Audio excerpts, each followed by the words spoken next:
know how long it takes for the stream to do to do a pickup. So I'm going to vamp a little bit, and then I'm going to say, oh, hang on. I need to not have mod view open because it has the video. Hang on, the video's minimum. Where the hell did the mute? Where's the volume set? There we go. I cannot have my own video playing in my ears as an echo. Yeah. I know we're live though, so that's sorted. Hello, heroes. It's me, project manager for the One Shot RPG Network. I am here live on Twitch with Spencer Campbell of Gila RPG. Spencer, say hi to the people. Hello, people. Spencer, why are we here today? We are here to play some Iron Edda Reforged. We are here to play some Iron Edda Reforged, but before we do that, Spencer, you've got something going on, don't you? I do. Something special happening today? Something special happened about an hour and a half ago. I launched the Kickstarter for the Slayers Almanac, which is a cool setting supplement book to my Slayers RPG, which is about monster hunters in a cursed, infinitely expanding city. The Almanac is 10 incredible authors from the indie RPG scenes who have all designed these really unique districts, which are sort of like neighborhoods in a city. And every district is going to get a cool hex map and art and unique layout to fit the vibes of that district. So it's going to be this really colorful travel guide to a monster-infested city. Nice. That sounds absolutely dope as hell. How can people find out about where can they go to back this wonderful project and to buy the core game that goes along with the Almanac? Yes. So you can find the Slayers Almanac on Kickstarter. I think if you just search Slayers Almanac, it should hopefully show you the way, but I know Kickstarter's search bar is not always the best. The other way that is easiest to find it is if you just go to twitter.com/GilaRPGs, which is my Twitter account. It's right there. It's my pinned tweet. So I'll be shouting about it for the next 20 days. So if you ever find your way to my Twitter, you'll find your way to the Almanac. The core rules themselves, you can actually add them onto your pledge through Kickstarter, and you'll get the rules sent to you once the campaign ends. Or if you're really itching to get a copy of it right now, you can go grab a copy off of my itch.io page where you can find the digital copy of Slayers. Yeah, and I just dropped a link to it in the chat, so you can find that right there. And we'll pop back in and talk about Slayers off and on as this is going, because this is your launch day, and this is a special day for anyone who's running a Kickstarter. It is, it's one part nerve-wracking. Well, it's about 5 parts nerve-wracking, 1 part pure elation, and at least 3 parts like this weird caffeine buzz. Mm-hmm.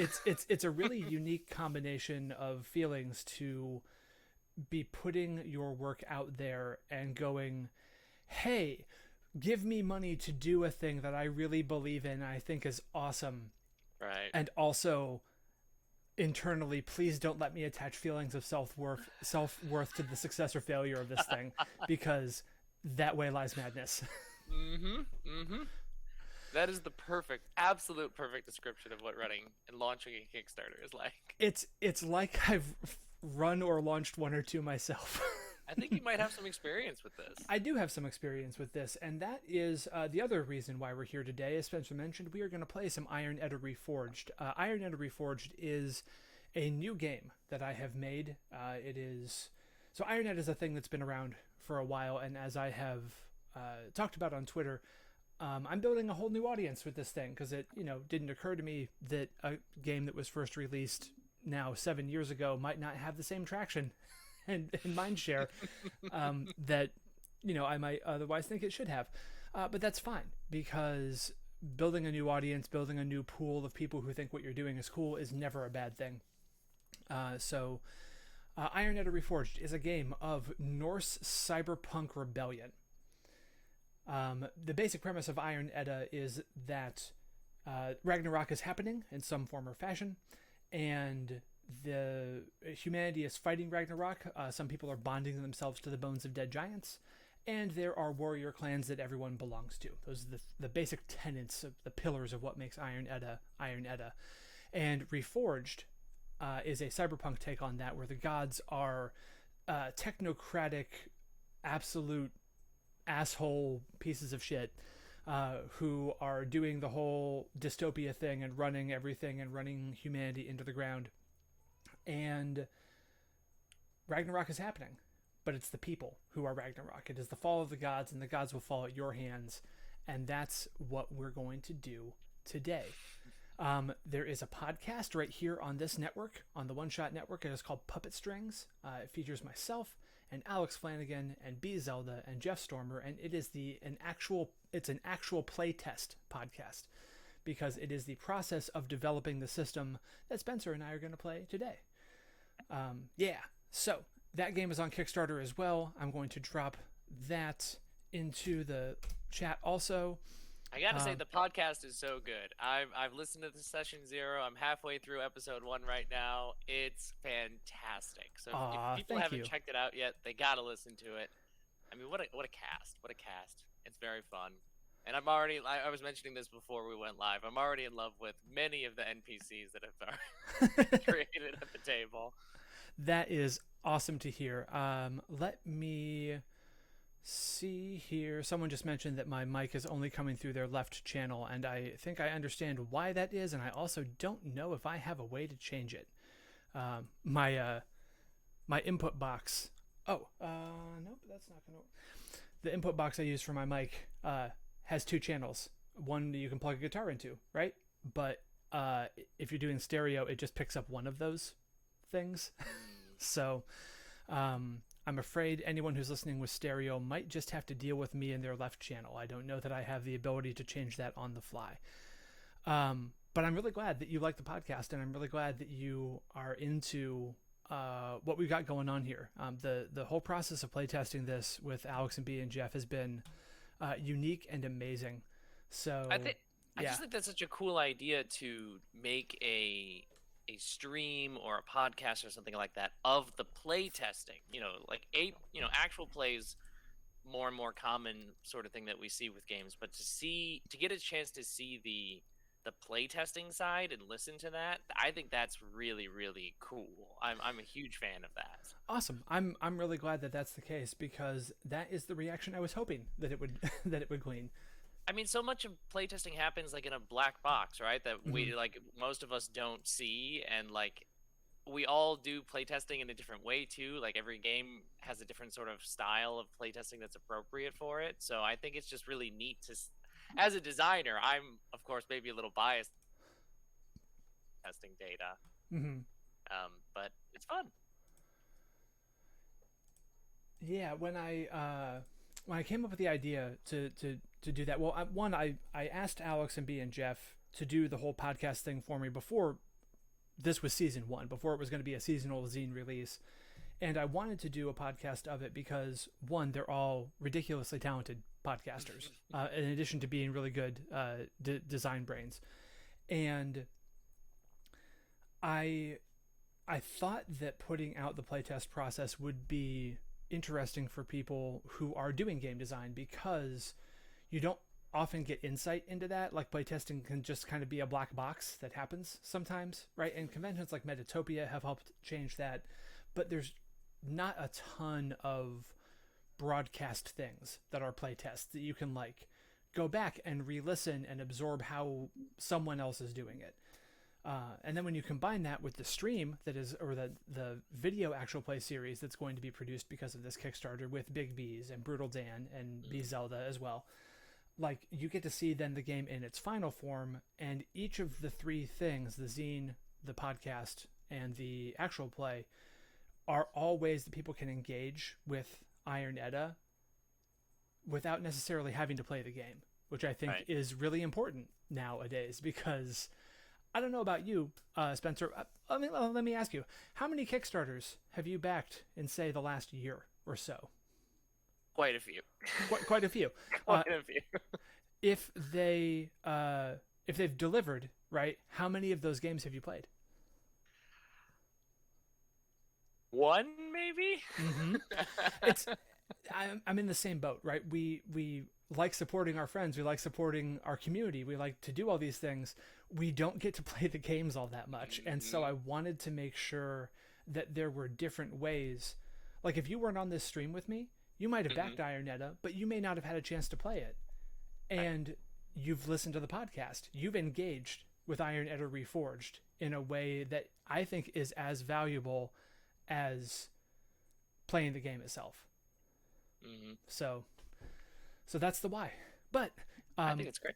Thanks. But you get to play today. We get to do the thing. So we are going to, both of us, flip over to the play space. I'll be telling you what slide I'm on, Spencer, so you can know what the people are going to be seeing, because whatever I switch to is what they're going to have a view on. So first of all, these are the lines and veils that we set up in the playtest, and I just wanted to run down them real quick. I know the text is a little bit difficult to see on the stream side, so let me just make those a little bit bigger. And we can add to these if you want to, but these are the ones that we're at least going to start with. So lines are sexual assault, harm to animals. Animals includes anything you would consider a pet. Harm to children, institutional oppression, because we already get enough of that, so let's tear down the institutions instead. And plagues and pandemics, I think, for obvious reasons. Veils on eye or tongue violence, fingernail violence, teeth injuries. They said that in the playtest, and I went, I hadn't thought of that, and now I'm really glad it's on there. Teeth injuries, and also isms and ias, right? So basically, just avoid racism and phobia, like queer phobia and things like that. Because, as Alex put it very succinctly, the totalitarian state that we are attempting to take down has such a huge control that they do not need to oppress people through, like, bigotry. Right. They're beyond that. They're worse than that. Right. Is there anything that you would like to add? I just have a couple that I usually veil, which are snakes. I'm fine with a snake being in a scene, just like I don't have to be like super involved with the snake would be great. Sure. And drowning is my other one. Okay, fantastic. Those things are now veiled. Wonderful. All right, so for Iron Edda Reforged, the first thing that we do to start all of this off is we actually answer questions about the neighborhood that we start off in. We build the place first, so that when we build our starting characters, we have context for the place. So which neighborhood would you like to do on this stream? We have two options. We have puppet strings and we have the column. I would love to do the column, only because I've been listening to the Puppet Strings podcast, and so I want to just play in a different space. Sure. That is page 11 of the draft document, and I'm going to read off this description for everyone who is listening. Most of the places that humanity have scraped out to find shelter in Jotunheim are cobbled together makeshift things. Not so for the column. Its proper name is the Belgran Memorial Tower Block, but no one except for corporate bootlickers call it that. It's a massive tower block of apartments and shops built out of the fused together spinal column of the late giant Belgran Forge Finder. Ostensibly, this is a corp-run apartment complex. The reality is that the gods abandoned any but the most cursory interest in this building long ago. Over 300 floors of the place are now maintained, or not so much, by the people who call this place home. Any corporate oversight is either paid off on a regular basis or threatened enough that they don't come around. Love a good giant tower sort of setting. Big fan. Yeah. So, we are each going to answer a question to get this started. You would answer as many questions as there are people in the group. If we feel like we don't have enough story hook to go around from 2 questions, we can add some more. But I will let you go first. So roll a d6 and tell me the result. And this will give us our sort of top level category. A 3. A 3. So your question has to do with the here and now. Okay. And roll another d6. A 3 again. A 3.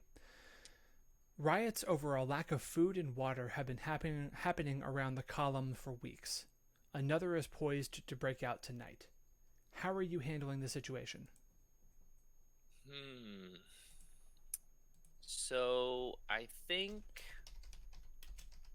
I haven't like solidified who I am yet in my head, but Right.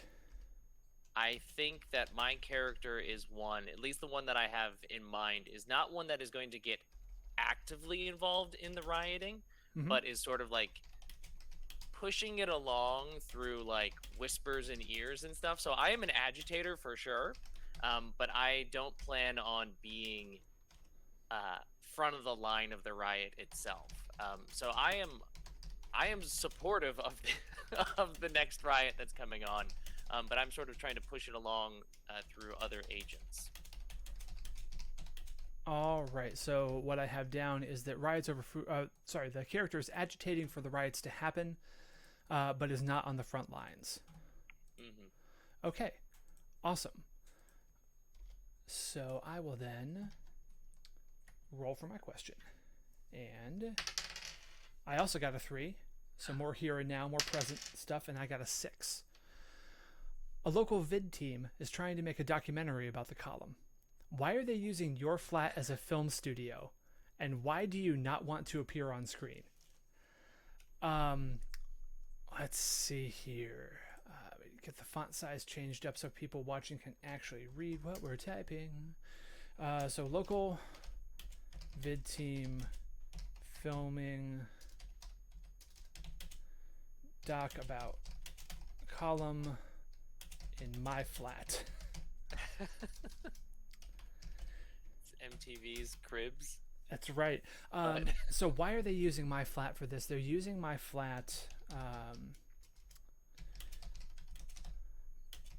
because whoever the head documentarian is, I owe them a huge favor, right? They I think they kept one of my siblings out of a corp run jail for some BS charge, right? They somehow either pulled some strings or went to bat for me, and I think that whoever the documentarian is, this is probably a propaganda piece for the corpse, right?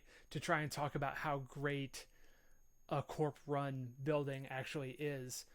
They're sympathetic to the rebellion cause, but they still have to do their job, and so now my flat is ground zero for a corp run propaganda piece. Hence why you don't want to be on screen. Yes. So I owe a favor to Jillian Fjarn's daughter, and I don't want to appear on screen because this is a propaganda piece. And I'm a fucking rebel.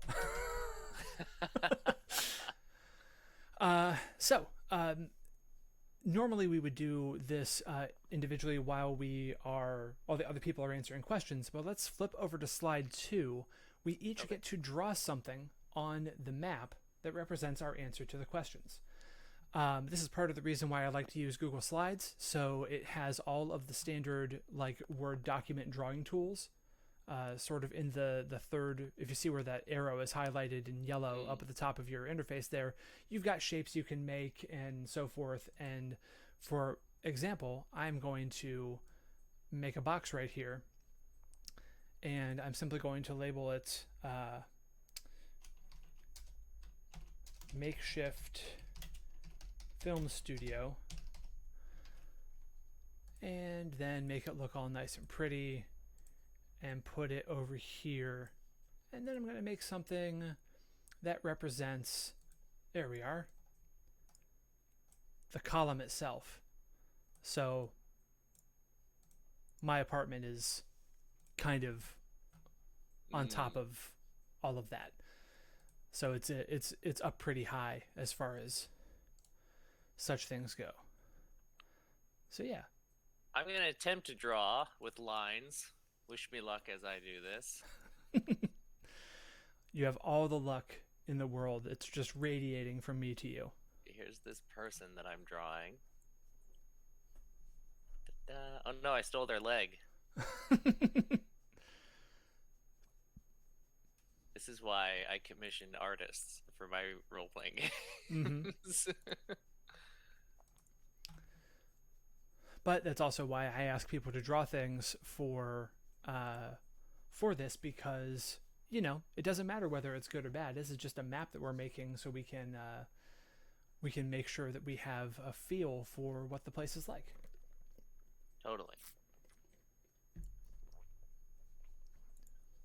So what I'm drawing here is I'm drawing a person who has a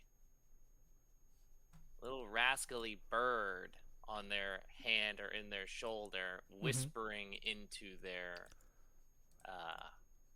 ear. Nice. So, does it look like that? No, but that's okay. We get the idea of what I'm going for here. Yeah, and when you're wrapped up there, you can make a little text box and make a note there and let us know what it is. That way, we all have an in to your vision. Yes, my vision. That's what we're gonna go with. We're gonna call this Spencer's vision. Excellent. Let me get my keyboard. I hid it away from myself, which was probably not a good idea. Well, Bird whispering in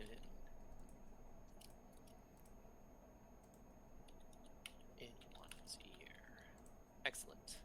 All right, I've got a bird whispering in one's ear. Fantastic. And I'm going to say that this film studio is on the 246th floor. Who knows if that'll be relevant, but we now know that is the case. All right, so do you think this is enough story juice for us to hook some characters into this? Oh, I think so. We've got a court propaganda piece just on the eve of a riot over some food. I think we're good. That sounds pretty volatile to me. So, move over to slide 4, and this is where we're going to make our starting characters. I will take the left box, you can have the right box. And characters in Iron Edda Reforged are very, very quick and straightforward to make. So you pick a name, you pick a warrior clan, and in the document itself, the warrior clans start on page 19. There are 10 clans to choose from, and your clan defines a few different things about you. It is going to give you a set of genders to choose from, and these are sleepaway style genders, so they are sort of evocative ways in which you move through the world or how people perceive you. And then it gives you the abilities that you have access to during play that are all like dice affecting abilities. So you use the name, the clan, the gender, and you can write your own gender if there's something that speaks to you. And then you make some details. Details are short descriptive phrases that are true. If you've played Fate, it's a lot like aspects. Except in this game, they have dice ratings attached to them. So anytime you would attempt a risky action or an action where potential complications or failure are interesting for the story, you choose one of these details to sort of bring that to the fray, and you roll the number of dice next to each detail. So 10, 7, or 5. And then gear is just... You name 3 pieces of gear, things that you've got, and if gear helps you on a die roll, you add 1 die to your pool. If it would hinder you, you take 1 die away. And that's it. That's how you make characters. Okay. So,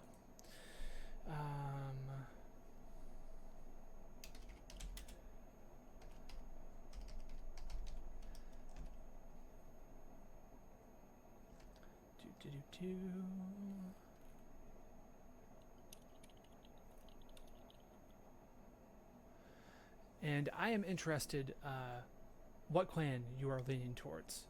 As you're reading through these, I'm going to read them out for the listening audience, so they have some idea of what we're choosing from. So the clans in alphabetical order. There's the Bear clan, which is all about strength and power. There are the bone bonded. These are the people who have bonded themselves to the bones and spirits of a dead giant. Technomancy and networks are their purview. There is the dragon, which is all about channeling emotions. There is the hammer clan, which is about building and shaping. There's the horse, which is physical movement and delivery. The ox, which is endurance and protection. Raven is secrets and magic. Snake is stealth and covert operations. Sparrow is stories and words. And wolf is group cohesion and recruitment. I have a brand, which is the second I saw a raven or a crow-like thing as an option, I had to go with it. So I am very interested in being Clan Raven. It's almost like you made a game about corvids at some point in time. At some point I must have done something like that for it to be that important to me. Wonderful. I wanted to let you choose first because very often people who are new to the game are just like, yes, I want to be a bone bonded. I'm going to go straight for that. And I wanted to let you have that moment if that was your draw. But since you went with Raven, I'm going to go with bone bonded. Because I don't often get to play bone bonded in my own games. Gotta have a bone bonded. You really do. It's just so cool.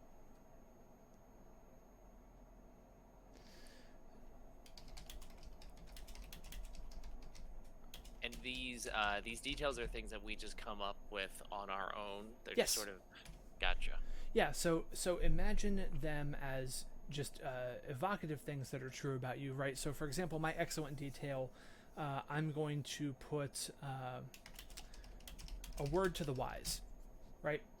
So, what that means for me is if I'm going to pick this up and use dice in any situation, I would be using this to try and caution people against a course of action, or to try and impart wisdom to someone, or to do something that is cautious and well thought out on my own, right? That's sort of the realm within which I would use the dice.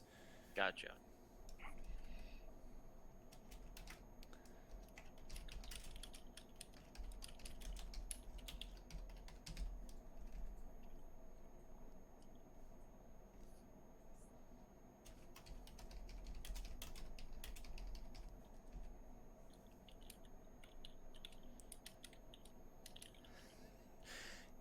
I'm seeing what you're typing here. You definitely you've got the feel for this. This is good. This is good.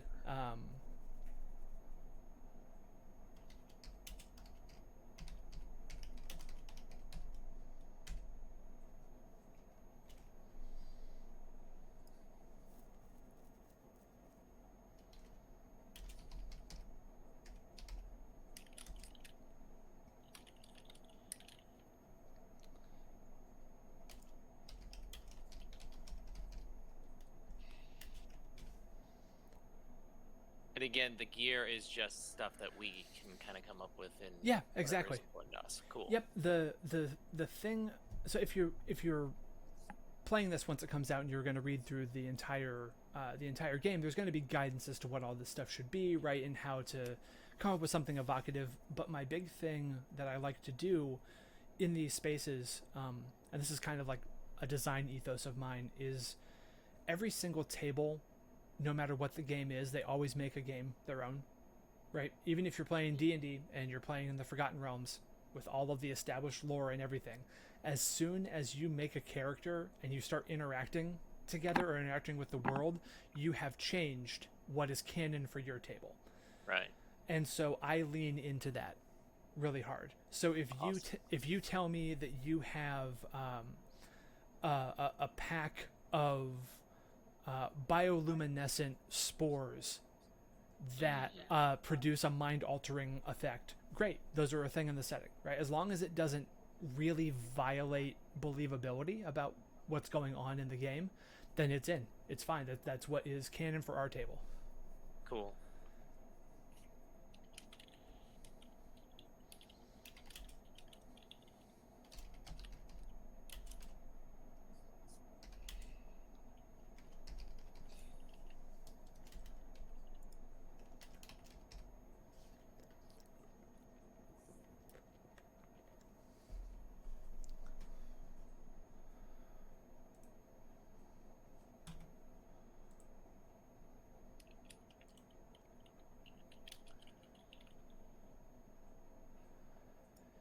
And quick shout out to Bees in the chat who is explaining what's going on to the new viewers who are popping in. I really appreciate it.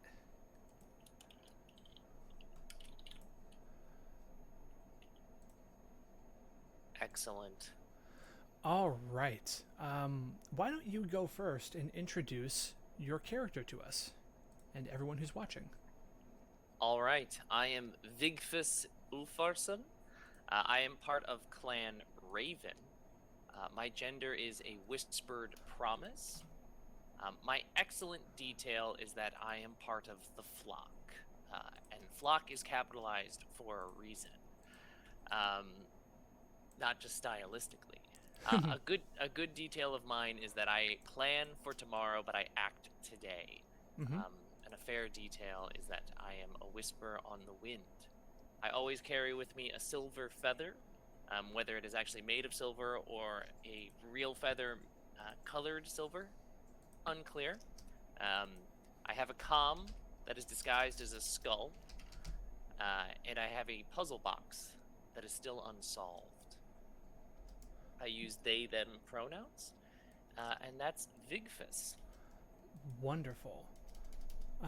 So, I am doing a little bit of other prep on another slide here. Everyone who is watching has seen me do this, but that's all right. It's what happens when you produce things on your own. It's when you become a bone bonded. Yes, because you have to have a giant. Uh-huh. Right. So I haven't made the giant yet. That's fine. We're gonna get there. I'm just making the space so I can make the giant. All right. My character is Karn Felheim. I'm bone bonded. My gender is the sound of a modem connecting, which is excellent, horrific, and I love it.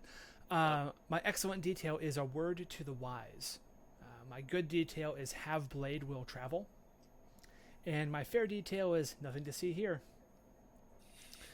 My first piece of gear is my granddad's sword. Then I have a beat-up corp transport of some stripe. And then I have a hacked vid viewer. So my idea with that is it can tune into frequencies that otherwise might be encrypted or inaccessible to anyone who's not inside the corporate network. Now, a word about giants in this setting. So, giants live in Muspelheim and Niflheim, the realms of ice and fire. They do a lot of subjugated work on behalf of the corporations. They build a lot of things, but when they die, the gods take their brains, their bones, their sinews, their neurons, their synapses, and their spirits, and they turn them into their computer network. Jotunheim was giant home, right? It's where giants would be when they're not firing and icing and so on and so forth. And now it is the heart of the core network of the gods. So throughout this entire space, there is giant stuff kind of woven into everything. I mean, it's true with all technology in this setting, but it's especially true in Jotunheim. And people who bond themselves to the bones and spirit of a dead giant, the bone bonded, are essentially allying themselves with what amount to sentient rogue programs. Right? Imagine if, like, the Oracle in the Matrix could head into the Nebuchadnezzar in the real world, and then, like, when she summons a physical form, she just aggregates every piece of technology around her into this big amalgamation of neon signs and cars and comms and whatnot to move around in giant form and be all fighty. I would watch that movie. It would be a really good movie. So I'm going to make my giant. Giant's name is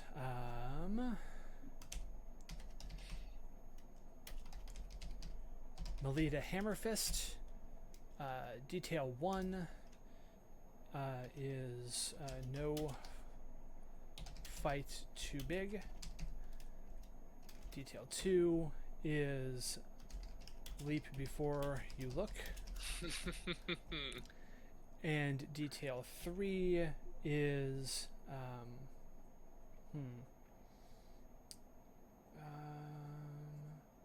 no use for words. I like this giant. Yeah. Yeah, so Melita is going to cause some issues down the road, most likely. Complete contrast to what my character is all about. Yeah, This is great. and honestly, a decent contrast to my character also, right? Because while I'm not as prone to quick action as Vigfus is, I like a little bit of caution with my tea, right? Just let's plan things out. And my giant is like, no, we gotta go. we gotta go now. So it's actually like, I think you're almost like the fulcrum, right? That the other two balance on. I love that. Yeah, I think it's going to work out well, interestingly at the very least. Yes, and that's what's most important. Yeah. Now, as a quick note for those watching, these may not be the only characters that we make during this session. Edda Reforged is designed to allow you to tell the story that you're telling from any perspective that you want to. It's extremely narratively focused, and the way we accomplish that is anytime we are in a scene and we meet a new character. Notice I'm not even using the phrase NPC. It's not a non-player character because it might be. Anytime we meet a character, Spencer and I are going to come up with 3 details about that character and a clan. Turns out, when you come up with 3 details and a clan, baby, you've got a character just like we made. And what we can do is, if we finish up a scene and we've met some other characters and we go, you know what, it'd be really interesting to find out how this plays out on this side of things, or from this character's view, then we pick some characters to inhabit. If the characters are connected, great, we pick a couple characters we've already made and we set a scene, we set an end goal for that scene, so we're not role-playing, in the ether. And then we play it out. If it is one character who has other connections, then one of us chooses that character. We go and make a few other characters for the scene. We pick who we're going to play, we set an end goal, and we play. The reason it's set up that way is because movies and TV often are structured this way, and it's difficult to do this in play unless you're a trained improviser. And all my favorite games media, specifically, it's a lot of stuff on the One Shot Network, Campaign Skyjacks and the Neoscum podcast, they're all trained improvisers. They will just sometimes, you'll hear them, and yes, there's editing involved, but they'll go, okay, so you're going to be this person, you're going to be this person, and you're going to be this person, and they just go. They just play. Yeah, I've had that same experience. My brother is a performer at Second City, and a number of his friends are, and I remember running a game for them, and I just had to kind of sit there, and they just went and went and went. And I was like, okay, you all know what you're doing. Yeah, and I like the idea of people who do not have the training being able to tell stories in that fashion. And this is a way that you can do that, because when you add details for a character, you know enough about them that you can embody them for a scene, right? There's no long-term commitment. You can just go and do it. The other upshot is that it means that things that are traditionally either done with a lot of drama or avoided, like character death, they can just happen as part of the story. A character can die because it's the thing that would happen in the story, and you're not left with no one to play. You literally can play anybody. Right. So it's the story of the community, not necessarily just the characters that we have made. So, these are our people. I'm moving to slide 6. This is our story tracker. The story tracker is how we sort of mark off the events that are going to be happening and how these would escalate towards either good things or bad things, right? So the first thing we have is the food riots. Now this is stuff that the narrator of the game would do on their own normally. This game is like a hair's breadth away from being GM-less, and it's going to include guidance for how to do that.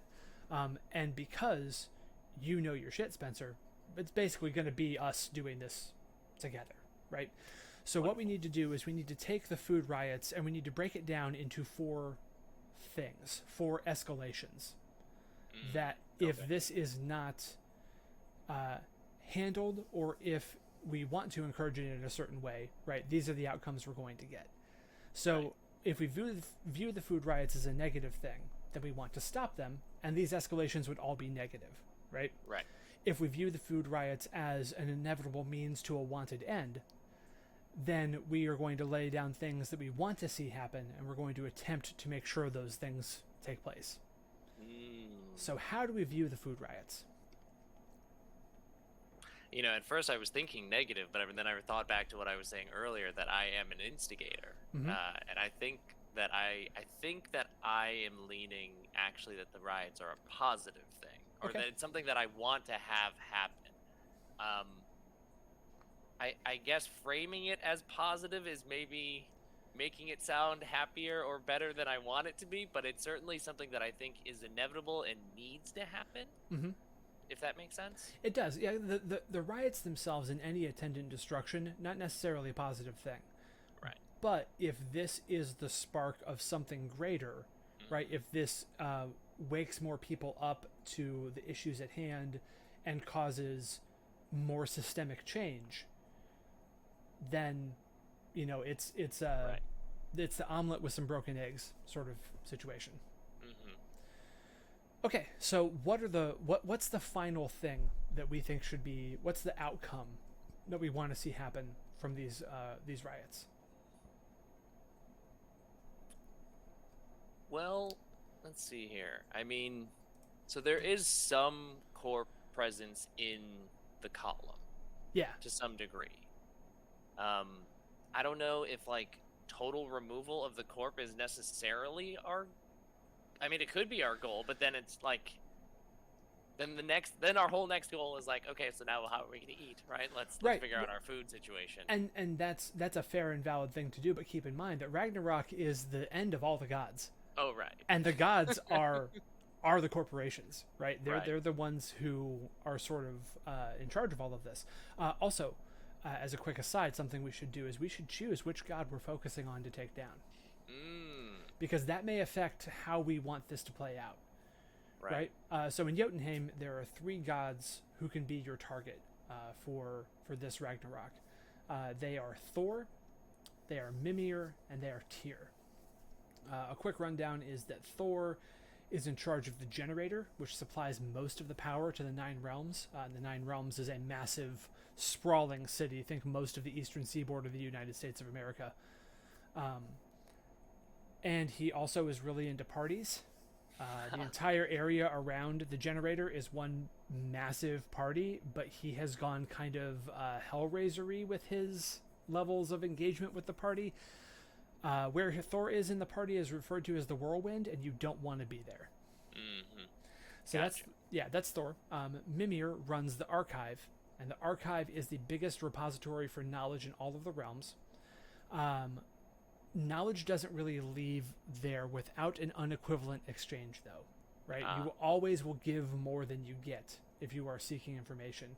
And many's the researcher who has gone into the archive, gained access to try and find out something for themselves, and they end up pouring their life essence away, researching, not realizing that Mimir is just sucking their own experiences out of them. As well, all of the databanks in the archive are massive, encapsulated, network wired giant brains. Mm-hmm. Like, not disassembled, just whole ass brains. Right. in big jars. And Tyr is the head of the police, of the Realms Police Bureau. And he operates everything out of the Panopticon, which is a massive, buttressed tower with his face on it, because he's got some tech from Heimdall that lets him see whatever he needs to see.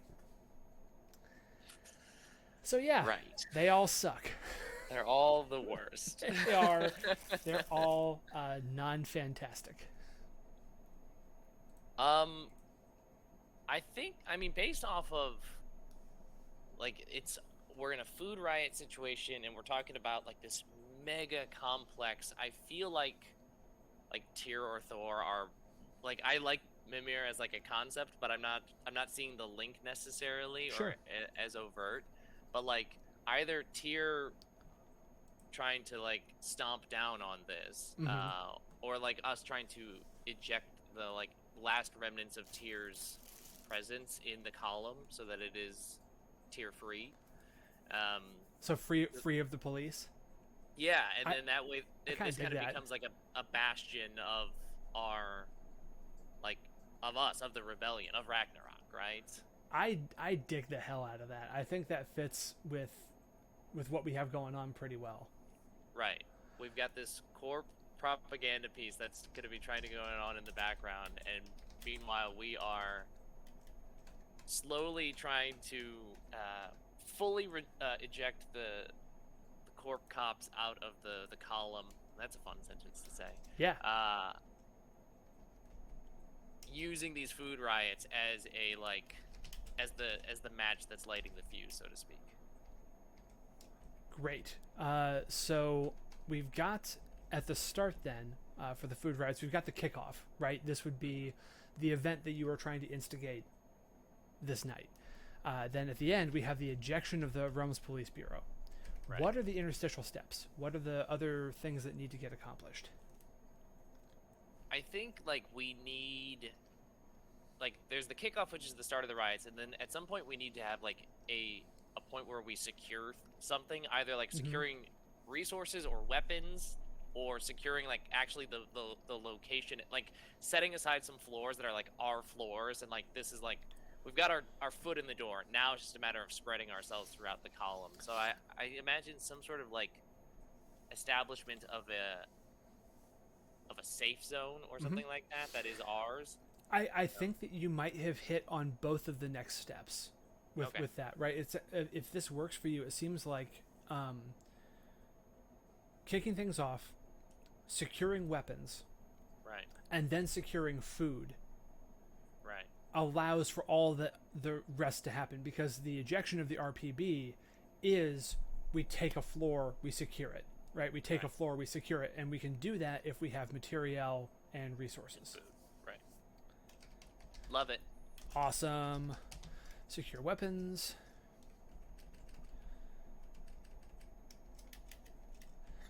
And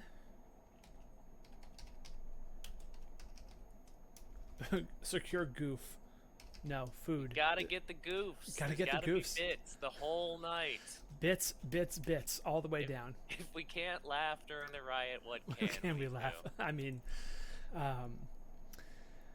cool. And each of these has 2 check boxes, which ostensibly means that there are like a couple of things. This is not clearly defined, right? Just imagine that if you take big actions, if big narrative moments happen, we'll kind of just look at each other and go, I think that checks a box, right?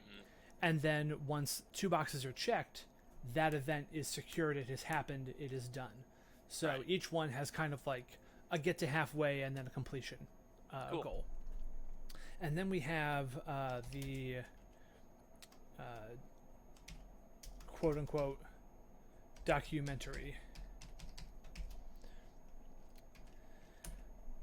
And oh gosh, I think we need to sabotage the doc. Right? It needs to end up being a propaganda piece for us. Right. So the goal is not to like so the goal isn't to just stop the piece from happening, but it is to get the piece out there and it's framed in a way that's all for us, sort of thing. I like that a lot. So finish the edit, right? The edit has to be to be edited and cut together to be sort of our thing. Right. So we starting off by establishing the set, right? They're going to be in my flat. Right. And some of this stuff, depending on like in other games that you play at home or whatever, if you pick a thing and it's like, oh yeah, that's already done, or it's already got 1 box checked, then that's fine. You just mark it along and go. Right. There's no like, the procedural elements for this are not so set in stone that you have to follow them prescriptively. What 2 things happen between getting this set established in my flat and us finishing the edit and getting the release done? So I guess in a similar sense, is part of establishing the set. Are we working under the guise that we are using the corp crew to like film this, and we're just trying to like, so we're not like going to steal all of the stuff from them and be like, these are our cameras now. But Right. instead we are trying to like get them to film something that works for us. So I think we need to get them access. Yeah. Right. And I think that potentially can dovetail really nicely with the very sort of active, almost violent stuff that's happening on the other track. Because when we secure a floor and be like, okay, cool, yeah, we made sure that everyone in these apartments, they all signed the releases, they're good to go, and we just have to make them believe that they are not filming a rebel stronghold, essentially, Right. but they're actually filming something that the Corp put together. So we're trying to keep them in the dark the whole time. Yeah. Gotcha. So establish a set, keep them in the dark.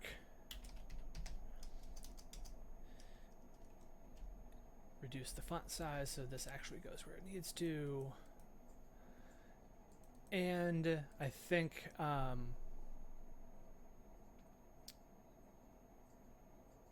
give them hold a location. Right, that way they know they've got the spot where that's going to be going to be happening. Okay, nice.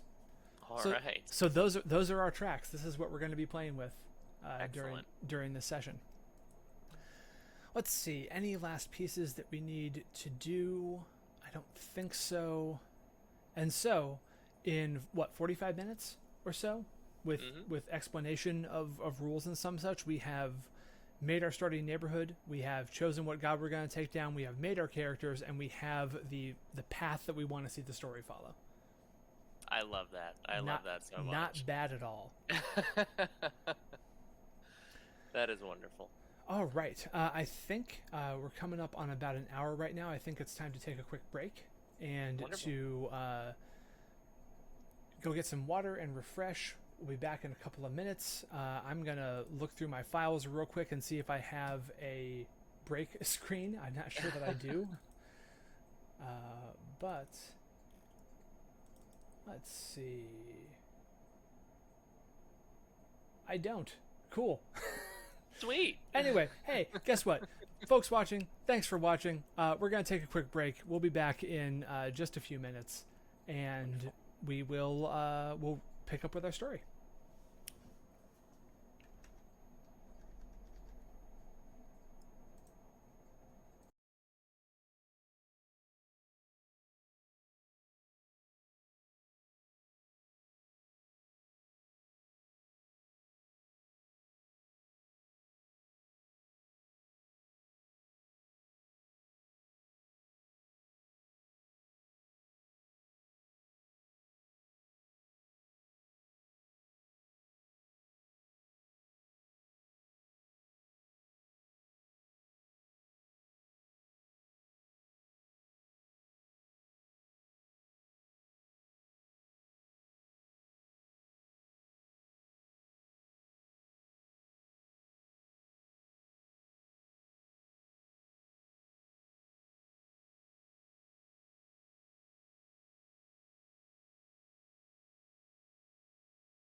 All right. You know, it occurs to me as I sit What? back down after this break Hmm. that I never changed the dashboard for this particular stream, so it still says just chatting, which is less than ideal. Let me find creator dashboard. That's what I want. Stream manager. Edit stream info. So this is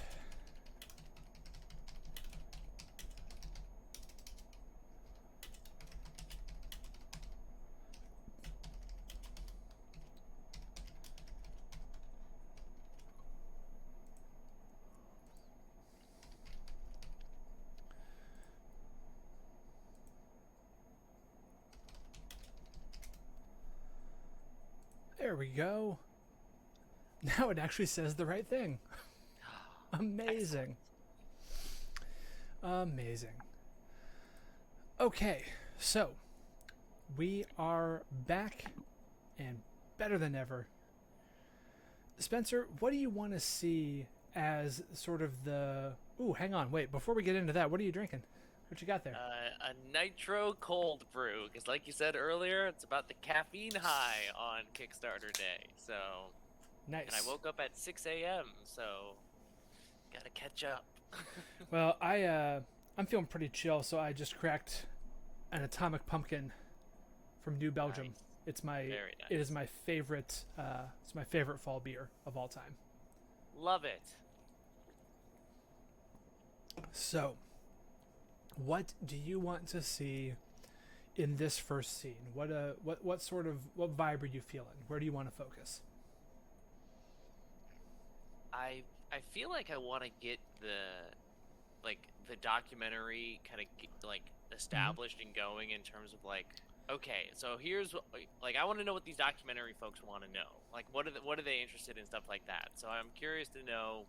I want to get a sense of their vibe, they're interested in, and why they're in your apartment, and how they're doing with all that. Awesome. So we get to make some people. Yes. All right. We know one of their names.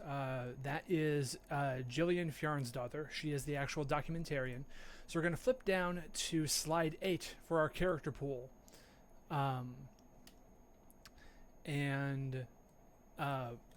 Blurb is no longer a thing we need to have in this because that is old stuff. So let's get rid of all of those.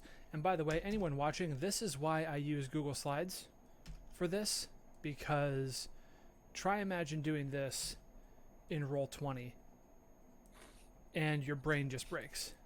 Yeah. Because now we have all we need for a bunch of characters. Ta-da! Great. So her name is Jillian Fjarnsdottir. Paste that. Whoop, I had something else copied. It's not. It's not a perfect system. There's user error that can be introduced.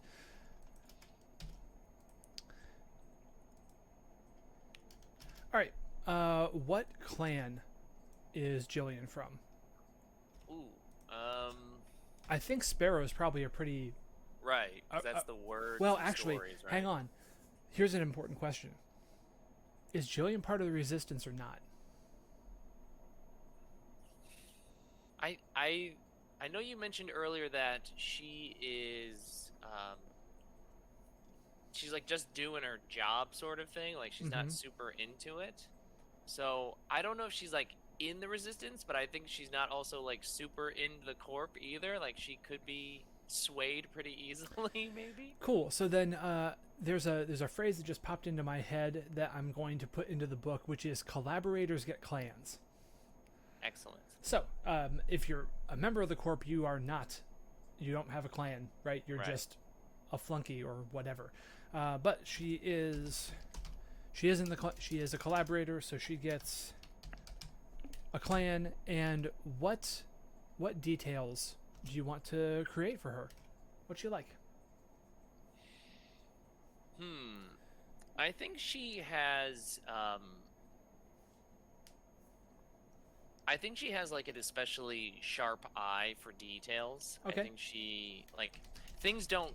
She doesn't miss details, which is why she's so good at. I think she's particularly good at this job. I imagine um, and so I imagine she's got an eye for details for this sort of thing. So because when I think of like the sparrows, like it's all about words and stories, and it's certainly conveying it, but also like framing it. And I think she's got a good sense of that, the frame. Awesome. So I like eye for detail. I think for the middle one, just doing my job is probably a really solid play for her, right? That's how she gets into and out of a bunch of different situations. Right. And then what do you want for her last one? I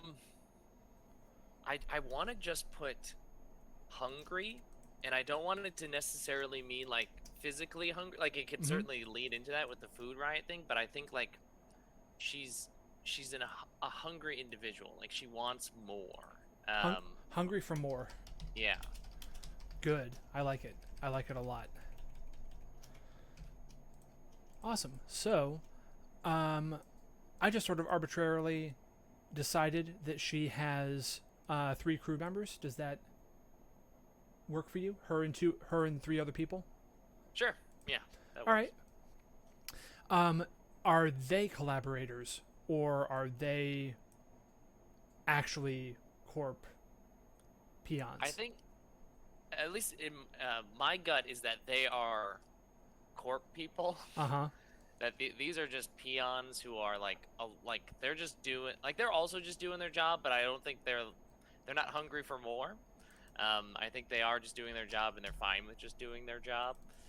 And so it's going to be about getting Jillian to use that eye for detail to get them to continue to do their job, but framing things the way that we want it framed. Fantastic. Okay. So you have edit control on this slide as well. So why don't you just pick some stuff. Title can be like job title. It can be a positional thing. It reads kind of like a gender, but it's not as evocative necessarily. It speaks more to their role in things. Gotcha. And by the way, in case anyone is wondering, this is all playtesting as well, because the system's not completely done yet. So like I just decided that they have titles instead of instead of a clan. And that's how you handle corporate peons. So I've got a cameraman. Gotta have a boom person. That's right.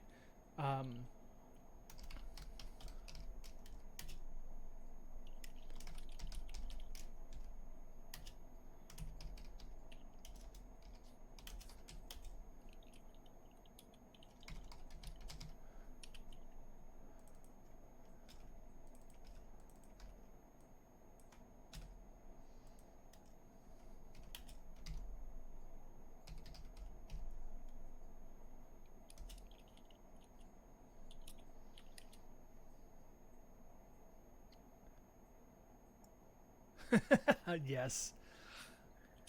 Oh, I gotta get like a Norse name generator or something.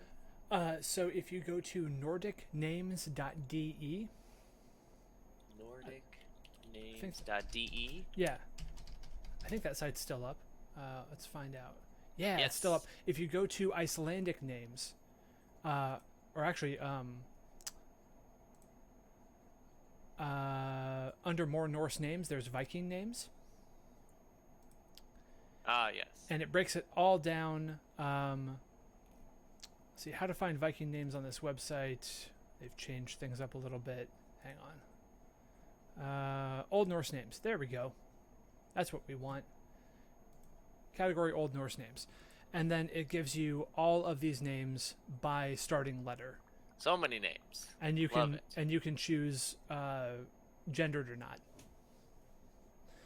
And for surnames, they are very much either like Tolkien-esque titles, like Longstrider or Harald Bluetooth, for example, right? How the Bluetooth standard has its name. Or they are matronyms, patronyms, or bairnyms. So parent names based on your parents' gender.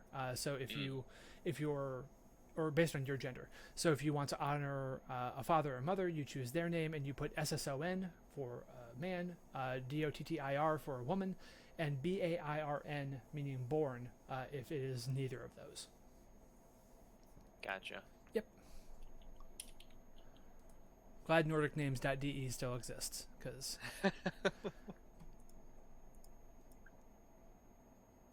oh, I think the last person is a PR rep.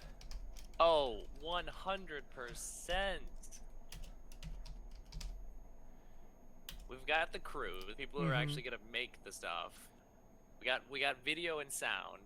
We got the eye for the detail. We're the director, so to speak. Yeah. Project lead, and now And they're Brody Far Eye. That's a very good name for a PR person.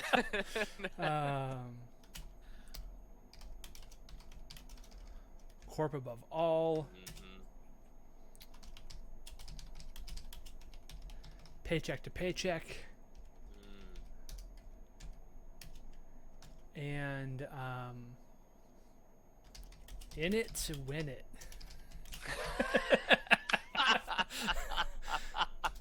Oh, I hate this person. Oh, they're the worst. They're horrible.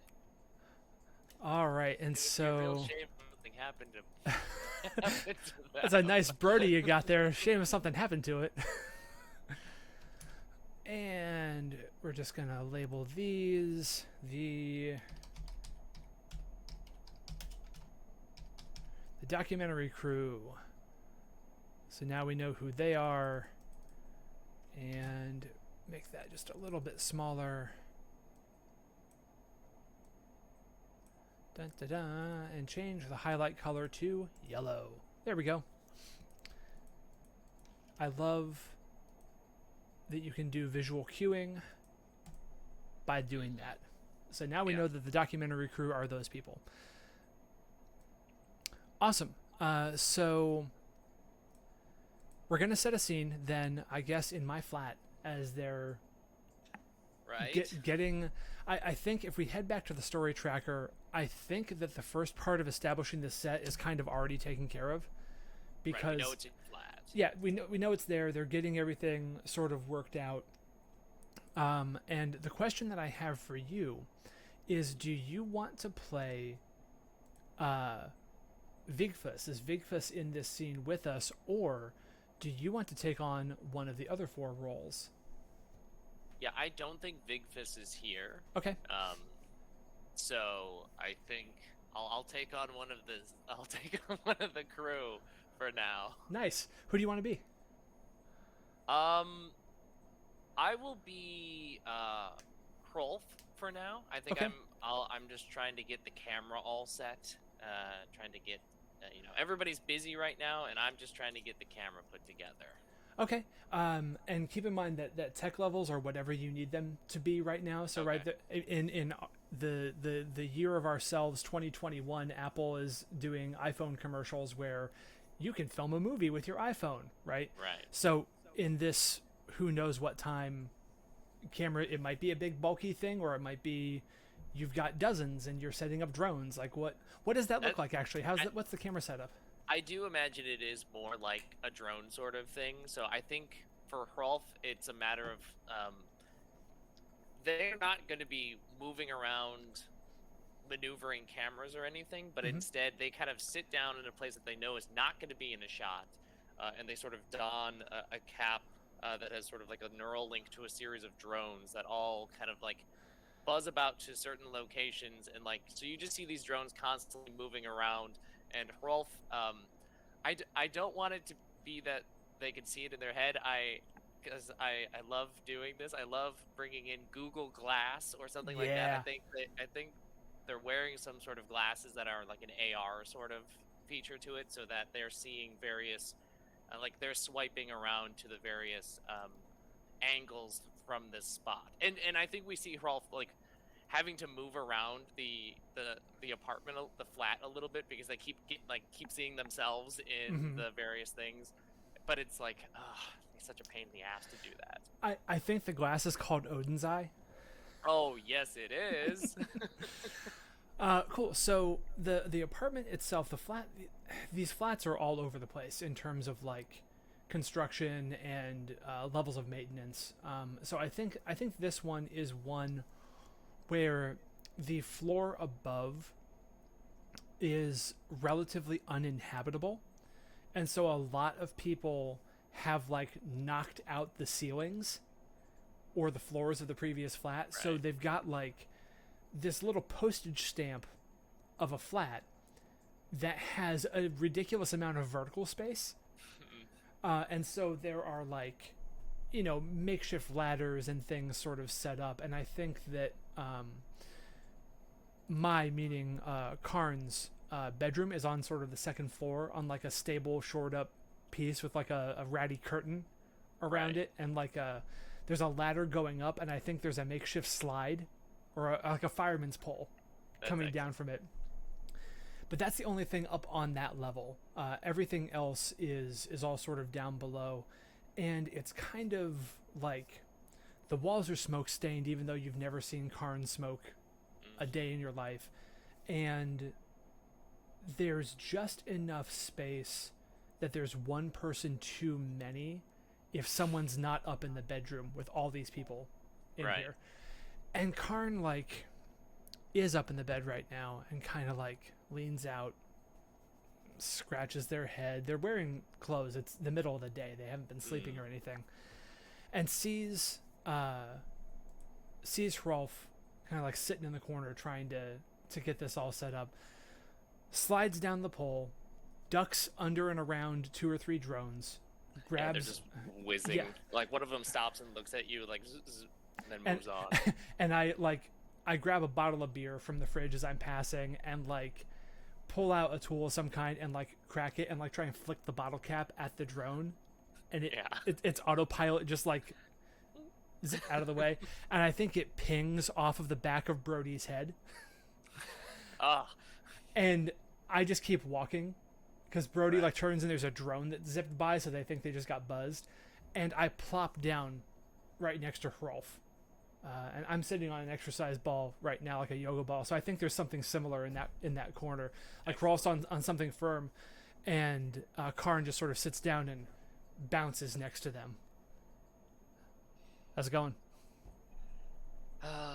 Well, I'll say it's not the easiest shot I've set up in my life, but it's fine so far. It's Got one more of those? is it?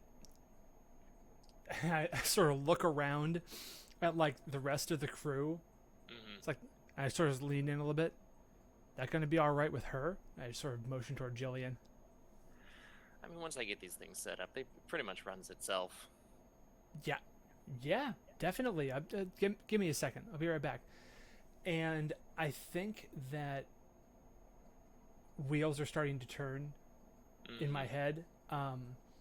I also have the presence of this giant, like in the back of my skull, Right. that is kind of like silently raging about this invasion of our space. Right.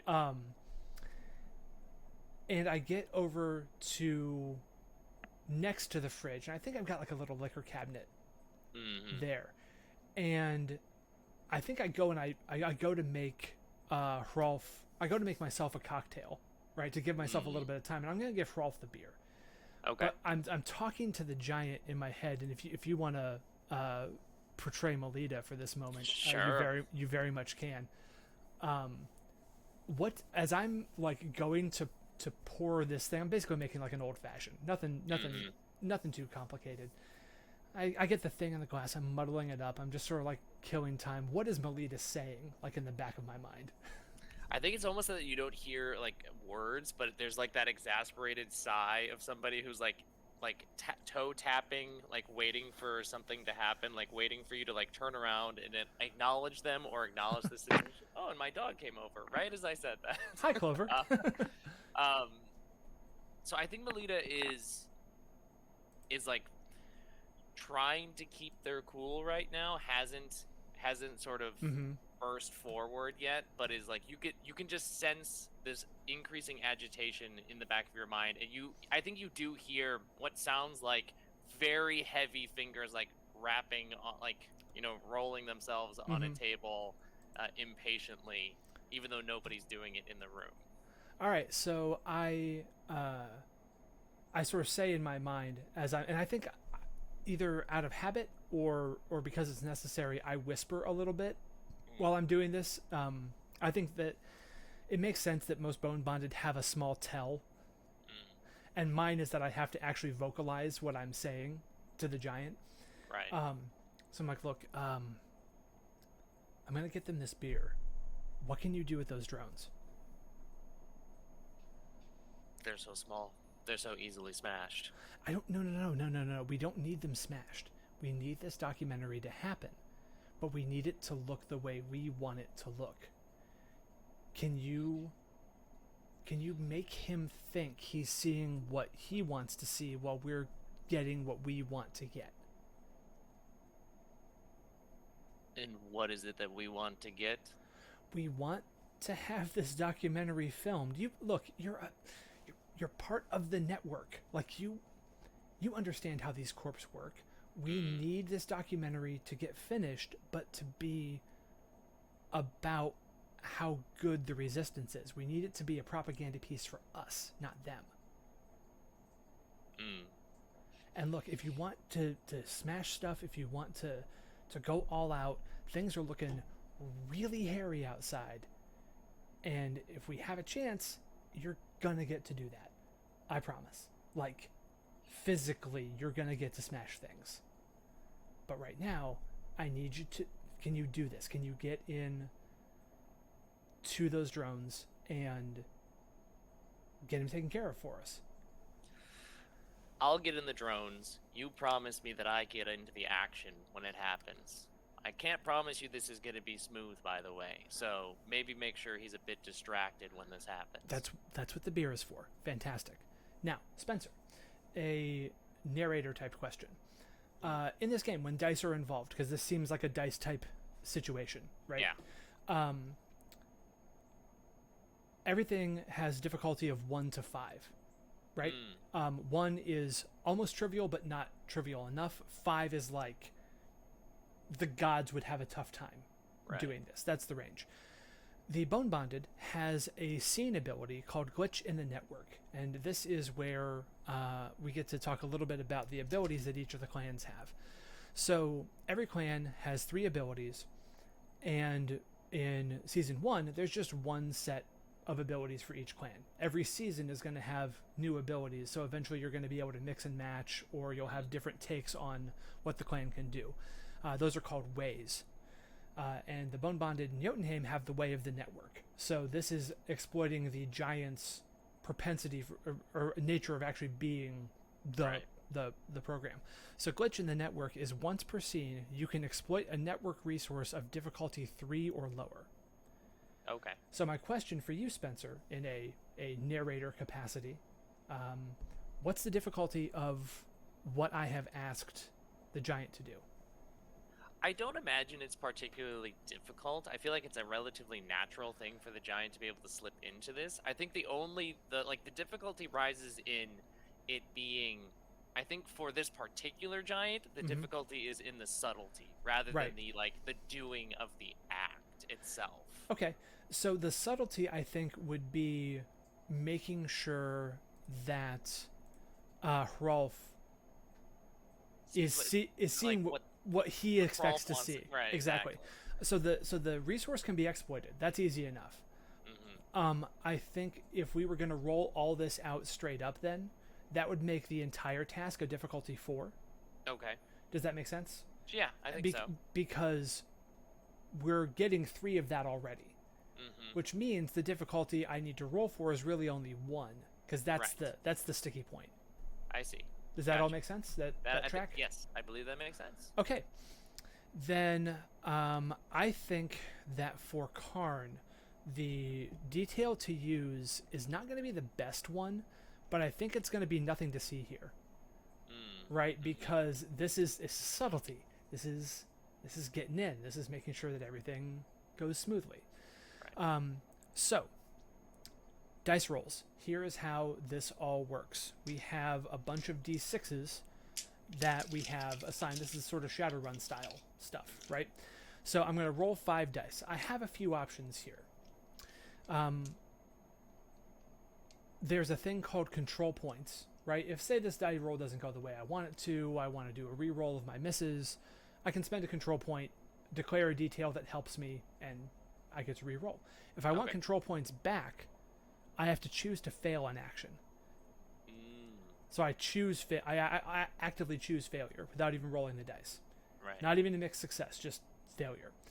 And then if I don't quite hit it and I want to take a mixed success, then I get something called glitch dice, which complicate things down the road. I think this seems pretty straightforward to me, and I don't think that failure in the way of having Rolf see what we're doing is really that interesting. Right. So I'm just going to roll it straight up. Okay. All right. That works for me. Here we go. That lovely sound. Gotta get it right into the mic. Nothing like it. The click clack. All right. In this game, 5s and 6s are successes, and I have exactly one of those, which is what I needed. That's what you needed to pull this off. We'll take it. Yeah. So what does it look like when Melita moves through the drones? Yeah, I think it is one of those things that, because it's just like the single success, like it happens, but I think it's one of those things where Melita like is kind of like talking to you while doing this, but not like it's just kind of like talking aloud. There's a lot of like murmuring and like profanity, like in giant profanity, whatever that might sound like. Sounds like rocks breaking. Yeah, exactly. I think basically each of the little drones like dips for just a second as Melita takes over. So we see this just moment where it looks like the drone is going to fall out of the air, and then it rights itself for a second and then floats back up. But we as the audience see that happening with every drone that nobody is actually actively looking at the time. So if somebody's like kind of a drone is in their visual space, that drone is staying where it is. We just see them sort of like slowly plop out, like whoop, whoop, all over the place, and you hear like a little grumble each time that it's happening because it's a slow, laborious process that the giant is not wanting to do right now, but is willing to do it. Not a fan of. And I think the tricky bit is the making Hrolf see what we want Hrolf to see. Right. So as I see the like ripple passing across the drones and I hear the giant muttering, I like kind of time it out and I start back across the room with now my cocktail and Hrolf's beer. And right when Melita is about to hit the headset, right, and sort of put that veil down, this is the part that Hrolf would almost definitely notice if we're not careful. Right. The instant before that happens, I tap Hrolf on the shoulder with the beer. I go, "Here, buddy." Oh, yeah, great. And he takes it. He kind of like puts it down so that it's by his side, and like his body is between the beer and Brody. Is that the name? Yeah, that's the PR person. Yeah, exactly.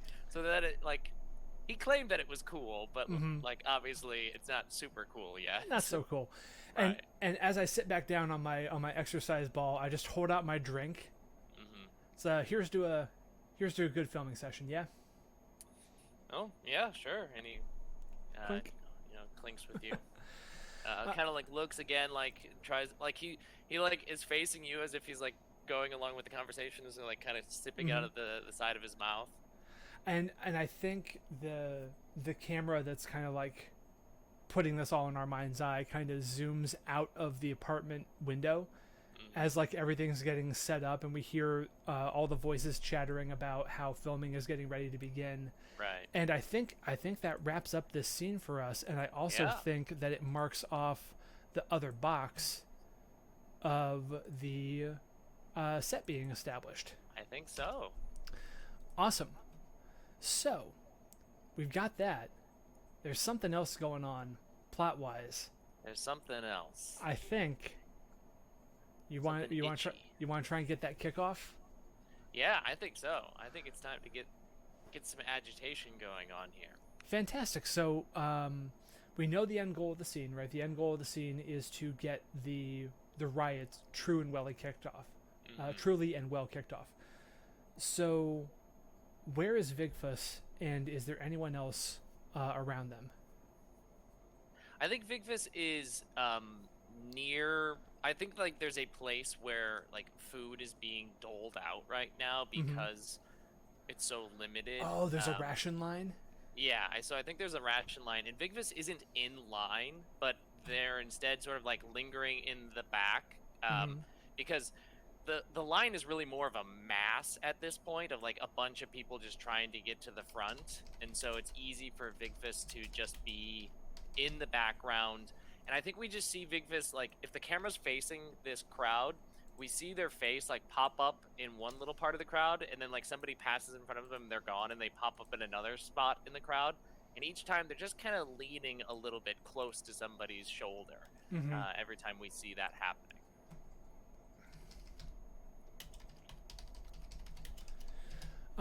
Who are they leaning toward, or who are the other people that are around in this scene? I think so I think in this particular scene, Vigvis is looking for people who have like the most to lose. Mm-hmm. The people who are going to, so like I think Vigvis is looking at somebody who has like a particularly large family. So like a Mm-hmm. parent or guardian figure of a particularly large family, and is whispering about like all the mouths to feed. Um, so I think that's like who their target is right now, but is bouncing around to everybody that like I think it's just kind of like a constant like moving around. It's a brief whisper in each ear. Okay. It's not even necessarily like a full blown conversation, but it's just like, are they gonna have enough? Mm-hmm. It sounds to me like this is the kind of thing, like Vigvis is kind of acting on their own. Mm-hmm. It seems like a die roll here would be appropriate to, Yeah. because we don't really need another person established right now. Right. I think once, depending on how this goes, Right. if there is just a civilian who like flips a table and really gets this thing rolling, then it's important to know who they are. Right. But right now, I think that Vigfus needs to put some juice into this. Yeah, I think so. And I'm just thinking through, depending on how unobserved Vigfus wants to be, Mm-hmm. I think this is either a difficulty 3 or 4. Okay. What do you think? I think Vigvis is fine with being observed because like it's um everybody, like I think there's just general discontent anyway, so I think a lot of people are voicing concerns, but Vigvis is specifically trying to inject like venomous concern into Mm-hmm. people's minds. So I don't think that they're worried about, hey, what's that person doing? Like, why are they Right. riling everybody up? I think everybody's already kind of on edge. Got it. Good. Cool. Then that's difficulty 3, I think. What detail do you want to use? It seems to me that this is a whisper on the wind, because I'm quite literally like trying to drift around and just Mm-hmm. be this like little thing that somebody hears. Not even like that they look at me and go, "Oh, Vigfis just said this," but like it's that murmur that is lingering in the background. Nice. So we're looking at kind of a big ask for 5 dice, Yes, which we is are. which is awesome. If we get to the Raven, let's see. The Raven's way is the way of runes in this one. Any action you take can be imbued with the power of a rune of your choice. That may be helpful to you. You get to.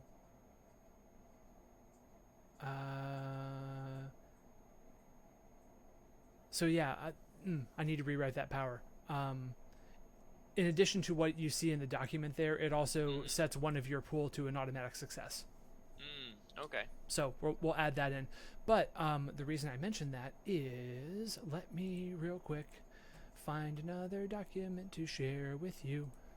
Do. Okay, so copy that. Head over to your Twitter DMs, just because Okay. I don't want to mess with the chat in this, because I don't know that it won't throw our video off. Fair. So there is a PDF that I've just sent to you, and I'm going to open it up and I'm going to make it real big on the screen so that everyone who is watching can see it too.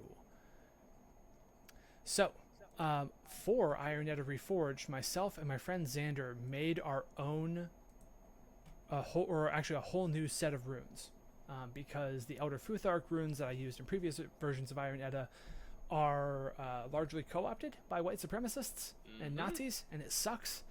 But I wanted the runic feel to still be there, so I made sure that we could still do that. So let me create a new item here. Acrobat there. This is kind of ugly for those who are watching. This is all just sort of in the middle of the screen, but that's okay. These are the new runes for Edda Reforged, all floating up there in the middle of what you can see. So Spencer, assuming that you wanted to use that ability and set one of your 5 dice to an automatic success, I will take that. which rune are you going to imbue this conversation with? I think I am, and you'll have to let me know how it would be pronounced, but Phaeton or Phaeton? Or Phaeton, that's exactly Phaeton. right. Would be that, which is about shadow, poison, and loss. I am trying to literally put this venomous idea in people's minds about the loss that they could suffer if the food problems continue on the way that they're going on. Okay, fantastic. So set one of your pool to a 6, and then roll your other 4, and let's see what happens. Okay. Mm-hmm. I got 2 4s and 2 5s. What did we say I needed? 3. You did it. And that with my success. Oh my god, I did it. You hit yes. it. All right. Big fist. Nice. Phaeton for the win. So, what does it look like when, like, so you have to do something with this rune, right? And runic magic involves, like, usually the inscription of the rune someplace. Right. So before you start heading into the crowd, what do you do? Like, I have an idea, but I want to hear what you say for how you activate Phaeton in your words. Yeah, I have 2 ideas. Okay. I think I think what I'm going to go with in general. Yeah, so I think what I'm doing is, so when I lay down runes in a location, it's a matter of quite literally weaving feathers into the location or into the person. Love it. So I think for, like, each person, they feel something like brush against their back or, like, along their arm. They hear this whisper, and they might not notice it, but, like, just somewhere in their clothes, like in a fold or in a loop or something like that, there is just this small black feather, which I think has, like, this tinge of green to it, and it has the rune itself, like, in green, I think, on, like, part of the feathering, and it's slipped in a subtle place so that they don't, like, it's not, like, right there on their lapel or anything, but it's just like on the back of their shirt or something like that. That's awesome.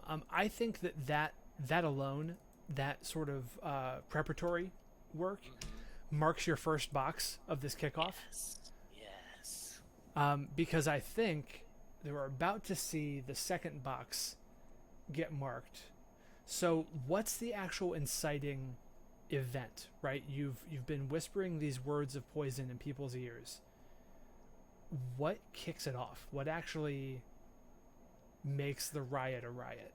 I think the an RPV person, like, because I think they're in charge of, like, the distribution of this food. Yeah, or something. of course the police are in charge of the distribution of food. Why else?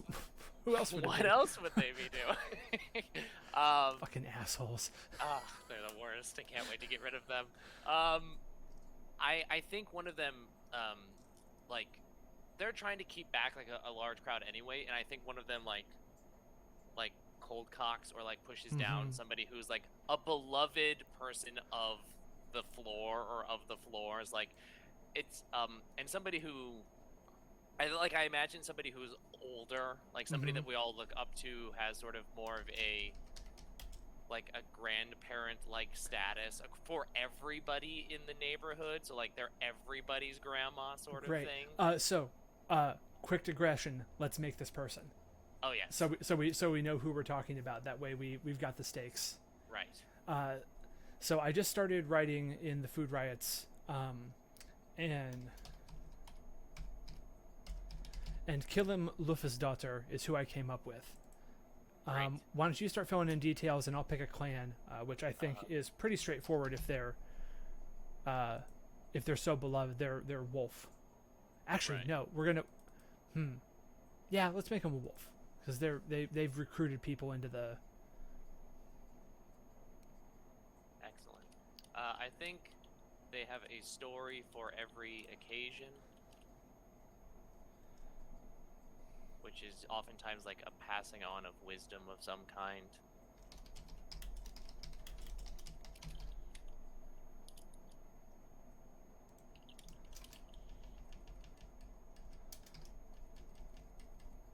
Nice.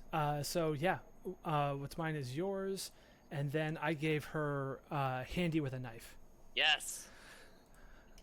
And because she's a full-on member of the Wolf Clan, let's just bop over to the draft real quick.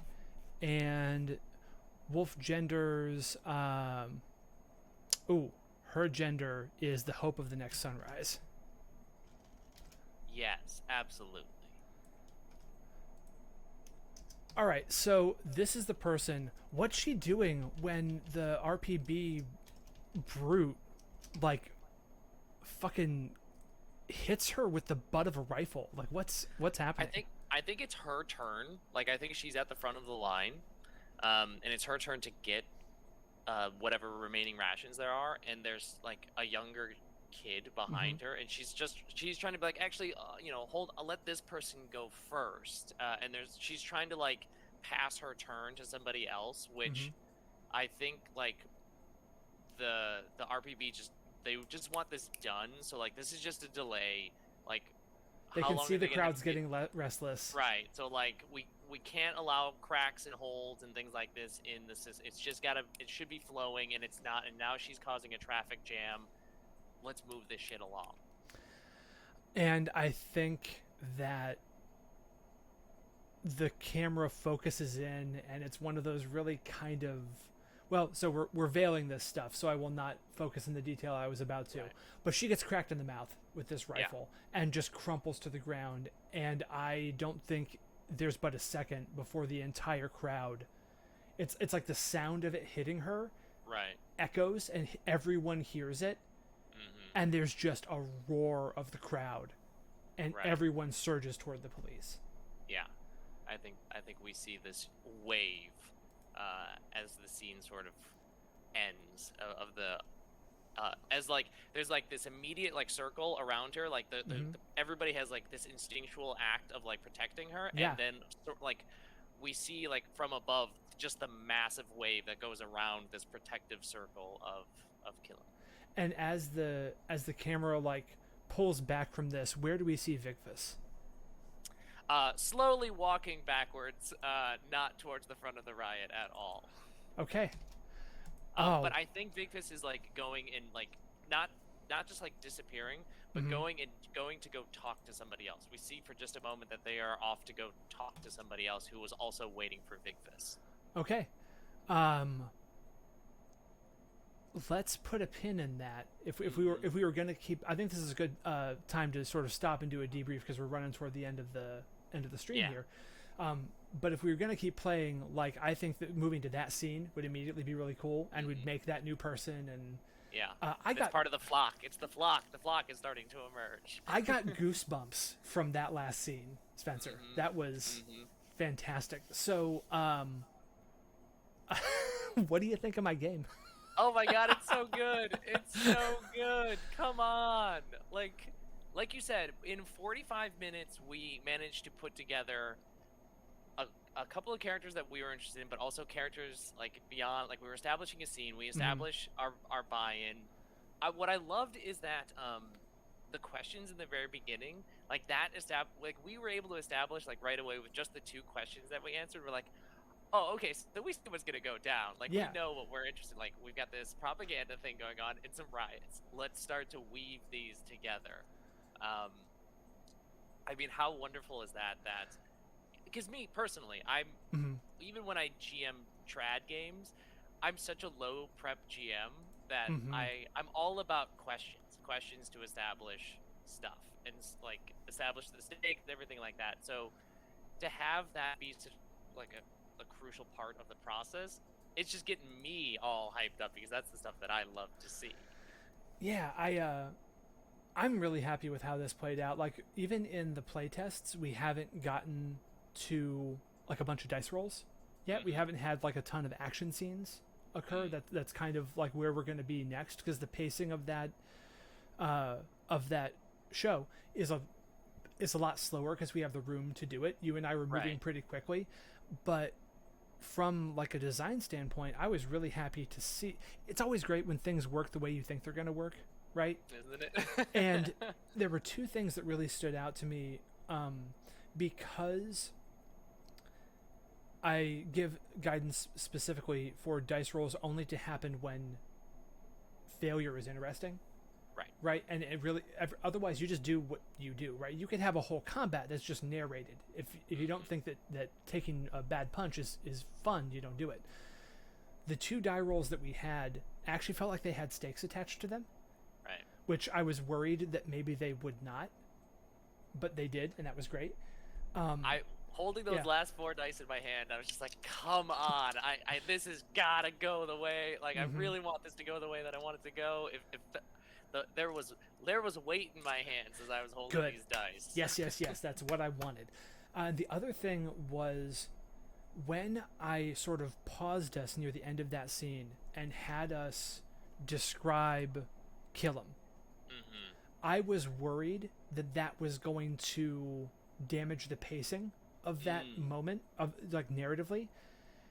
And by the time we established who she was, because we did it super quick, Right. I was more invested in that moment because I knew who she was and I knew what she meant to people. And it worked. Exactly. I was like, okay, good. There was a small hitch as we said, yes, we're going to change gears, but it shifted right back into the story. And It got right back in, and there was like I was already like bought in on it because I wanted this to happen, and but now I knew who this person was, and it literally took us a minute to establish yeah, who she was, and I'm like, now I really care that she's getting like this. This is gonna go down now. yeah, I love that.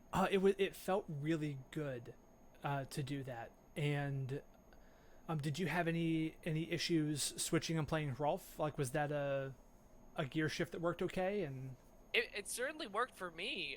okay, I think there's the part of me that I think maybe the reason it was easy for me is because I tend to be the forever GM in my game, so I'm hmm used to the idea of switching between characters as necessary. But I think also because we built like the vibe of this crew together that I was ready to like hop into any of them, but also like we knew who they were, but we also didn't know who they were. So hmm whatever I did with Rolf was gonna be okay for the most part, which I yeah, like. Like we have a sense, we have a frame, we've got a skeleton now. Like as we're playing it, we're seeing the meat get added onto it, and I think that's really neat. good. I don't want this to be like the toot Tracy's horn Oh, it moment, is. but well, thank you for that. But like it, when you've been designing games for a while, you develop a sense of what you think is going to work, and sometimes it doesn't pan out, right? Sometimes things just sort of clunk, and this didn't clunk. And this is the first big system that I've worked on in a long time, Mm, right? I've been doing a lot of small games. I haven't done like a cohesive, you're going to play a campaign with this right. kind of system. So I'm really glad that all those components like mesh together. So Oh yeah. It. fantastic.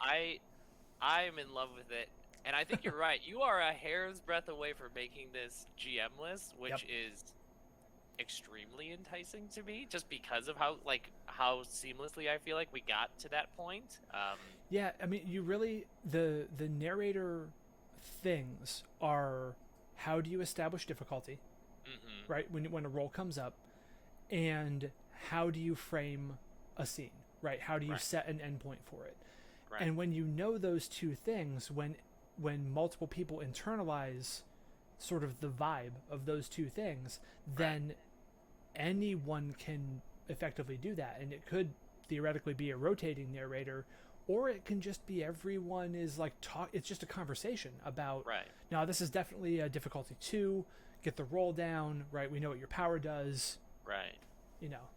And I think by, because you emphasize, especially in how we played it, we roll when failure is important, which means like I think we quickly start to learn like what stakes are and what weight of difficulty feels like that like, and it'll be different for every table, which is kind of cool too, of like feels especially difficult or like worthy compared to another table. And I think that's neat that we, in just the short time that we played together, we had a sense of like, oh yeah, this is just kind of happening, and now this sort of feels like, oh, it's time to pick up some dice. Yeah.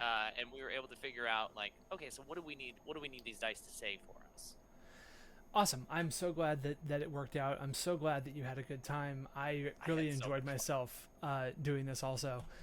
As we are coming to the close of this, Spencer, tell people about the Slayers Almanac, which, by the way, I may need to refresh again, but you're at 100 backers. You're 102 backers. You are close to halfway funded. All right, excellent. Yes, on day one, you're at 2613 of 6,000, which is I'll great. Take it. Yeah, you're rolling, my friend. You're rolling. Excellent.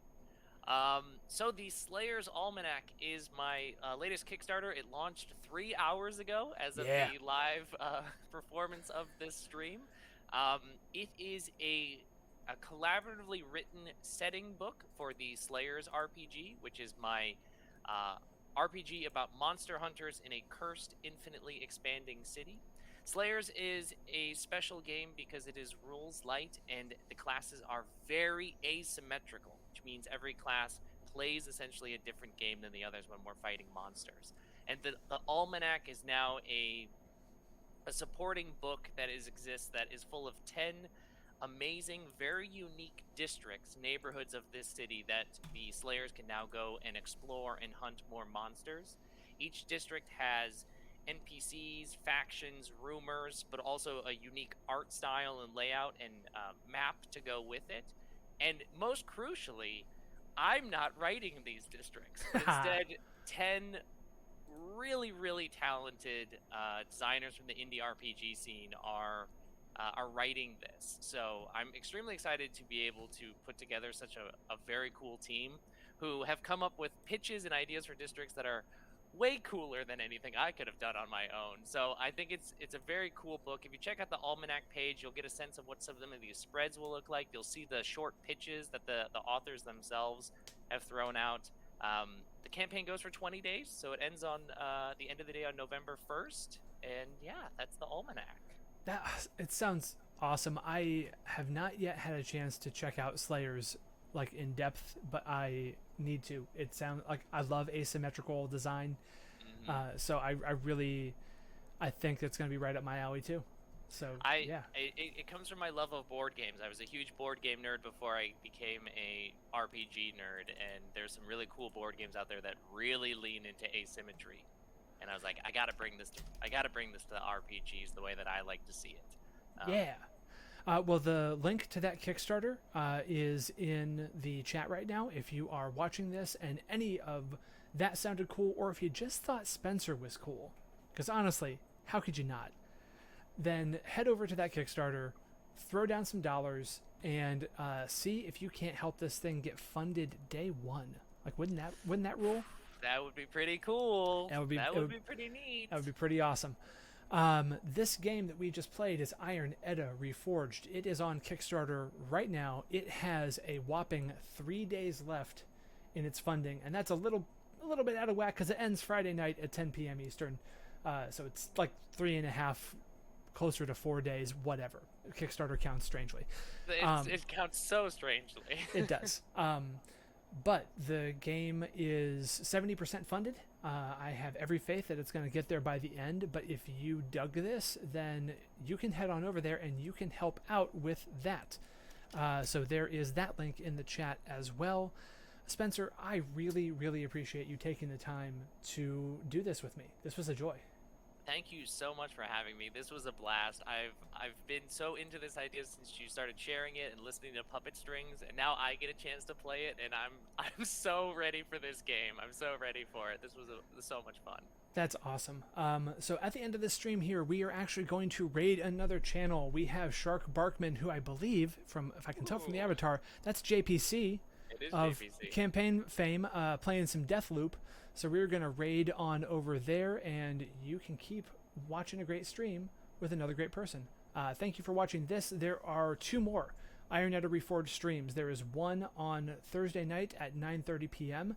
featuring Ryan Bolter of Character Creation Cast and Gannon Reedy of Neoscum, along with me.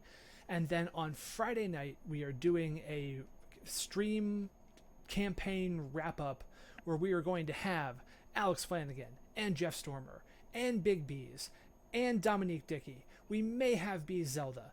We'll see.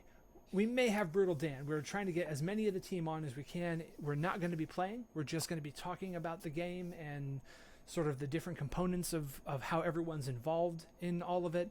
And that's going to be Friday night at 9 p.m. It starts 1 hour before the campaign wraps up. So I hope to see you then. Thanks for watching.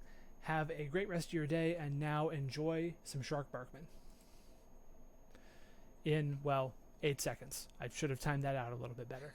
We're just gonna stand here. We're on our way, JPC. We're gonna wait. Just hang tight. We're coming. We're coming. There we go.